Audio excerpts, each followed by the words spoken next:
80% calon ditampilkan BN Sabah adalah muka baru. Pengumuman dibuat pengerusi BN Sabah, Datuk Seri Bong Mohtar Radin di bangunan UMNO Negeri. Komposisi calon kali ini merangkumi gabungan pemimpin berpengalaman, wajah baru dan calon muda. Jelas beliau mereka bukan sahaja berpengalaman dalam politik tetapi juga golongan profesional serta teknokrat. Ia membuktikan Komited BN memperkasa penyertaan generasi muda dalam pentadbiran negeri.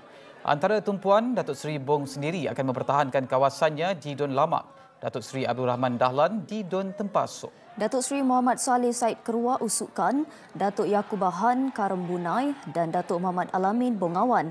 Manakala di Dun Apas dan Sulaman masing-masing diwakili calon muka baru, Dr. Elmi Rizan Ardan dan Dr. Shanun Rizal Tajuddin.